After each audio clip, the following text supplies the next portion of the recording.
You look very smart. Oh, thank you. You look very dapper. Hello. Hello there, Mitchell from Good Game Fair Play here, and today I'm joined by one of the most talkative voices in D&D. Minty talks a lot. I do talk a lot, and I'm excited to talk to you today. I'm excited to talk to you. I think he's getting us to shut the fuck up. That might be the problem. That might be the issue, yeah, especially because it's our first time meeting in person. It is our first time meeting in person, and don't we look smart and proper and nice? Yeah. Right, so my first question for you, D&D, how did that happen for you? Well, I, like everyone else and their dog, saw Stranger Things, and I think that was the first time I saw it in media, and was like, oh, that looks kind of cool. I'm like semi-aware of what it is.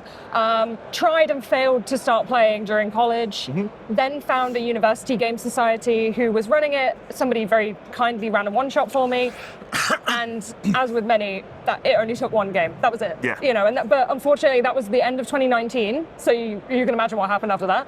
Yeah, I mean, I only started in mid-2019. Yeah, you mentioned, so not that long ago. I think a lot of people will have had a similar experience where they got into it and then were a bit like, what do I do now? Yeah, 100%. So I played a bit online, which was fun. I met some nice people, but eventually found an in-person group when things were a little bit calmer, and I have never stopped, basically, from that. So what was that first one-shot? What happened? It was a hag. It was a classic. There was a little fight with, what are they called? They're like chicken monsters. Oh, I know what you mean. Cockatrice, maybe? They're like horrible little demon chickens. Yeah. So we had like a quick warm up with that. I rocked up to the table. I was awful. I rocked up to the table with no character sheet filled out. The DM was really kind. He did it for me, like on the spot. I played a monk, and we just were looking for some missing children after that. And it led us to this old lady's house. She was really sweet, but then of course she turned out to be this. Never trust sweet old ladies in D&D. Well, that was my first lesson, and ever since I've had a hag since, they're my like favorite, villain to hate. I think because they're just so terrifying. Oh, they're awful. Yeah, really, really scary. The hag in Baldur's Gate 3 is a highlight in my opinion. Horrendous. She's awful, but so fun and so campy as well. So it was a really classic one-shot. I think we fought her, we saved the kids, and then we loved it so much. We were like, should we turn this into a campaign? And sadly, it didn't last very long because of COVID. But like I say, it only takes one game, and then you're sucked in for life. I know that with my first one-shot, it was to do with a frog. Right. Not a frog, sorry, a snail that appeared on my shoulder, and then it turned out to be a demon shape-shifting snail. And so overnight we went for a long rest, and it just turned into a second version of me. Oh wow! And I was trying to like take your place. Yeah, so they were trying to work out which one was which. I love that. That was a really memorable experience. Yeah. So I think it's hard if you run a really simple one shot.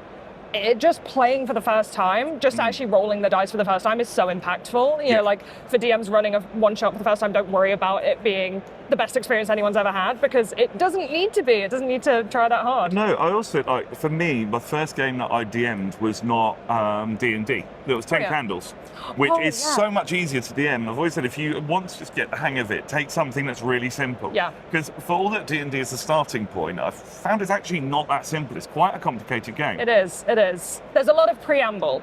And I think once you're in, and you never have to do all that preamble again. Yeah. But as a forever player who's yet to pop the DM cherry, and I'm very familiar with the mechanics. Your time is coming. I mean, it is.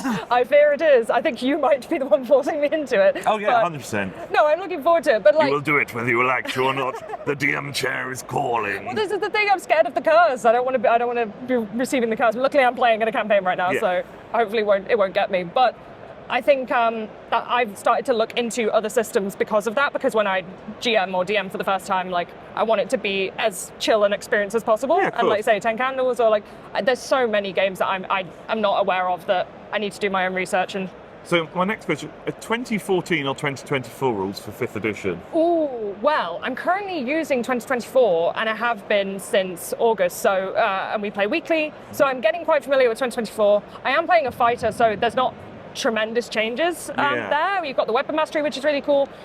I actually like 2024. I think there's some good logic behind some of the changes, especially in regards to backgrounds having more of a more utility and affecting your scores, whereas previously it was tied to species, which is in itself a little odd. So I think So for certain things, it works for me. I'm happy to play either. I've played both in the last few months or so. They kind of just blend together as long as you know roughly the idea of both of them. Exactly. It's and not also, really. you can mix and match. Like if you, for example, for backgrounds, if you really loved a background feature from 2014, you can just stack it on top. Yeah. You know, like it's as easy as that. So I think I know some people are real big naysayers for one or the other, but I want to be that annoying person and say, whatever floats your boat. So obviously you and I actually haven't played D&D together yet. No, we haven't. But we have been playing Cult Divinity Lost, Yes. the 4th edition.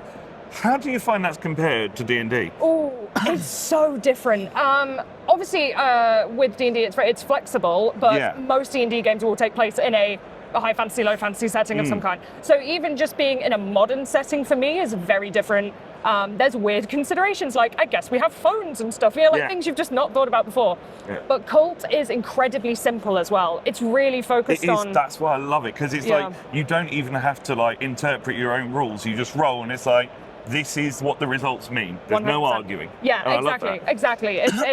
It's so like beat to beat storytelling and not much faff in between. And I find as well, like there are some features that I haven't even really touched on or used because we've been so embroiled in the story and just playing the characters that I haven't felt the need to go back to my sheet much and go, oh, what about my ability to do it? The story just flows naturally. So it's been a real joy, and I think it's helped me to take risks as well, because it's a setting where everything is going to shit, basically. Like it's going pear-shaped. So you know it's going to be a shorter story.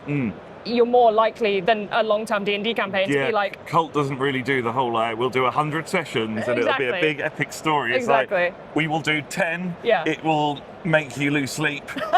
Done. I remember terrifying. My favourite thing when you started talking about it on camera was to say, I don't know about you, but my D&D games don't usually feature cannibalism within the first 5 minutes. And I was just like... It was brilliant. This is what I mean. I think you as well, GM it so beautifully. You do, and you immediately showed us this is not your mum and dad's D&D game. Like this is going to be very different. And I think when it made us all let go of those preconceptions really quickly, and then we started putting our characters in really, dicey situations, but.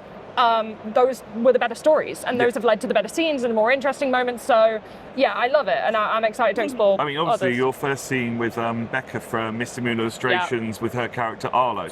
Yes. And that was, I just remember, I obviously, because we're on YouTube, I can't really discuss what happened other than it involved a hammer and a lot of pain. There was a lot going on, And I just loved, like, how dark a scene it was. And I got to the end of it, and even I was sat there going, oof, Christ.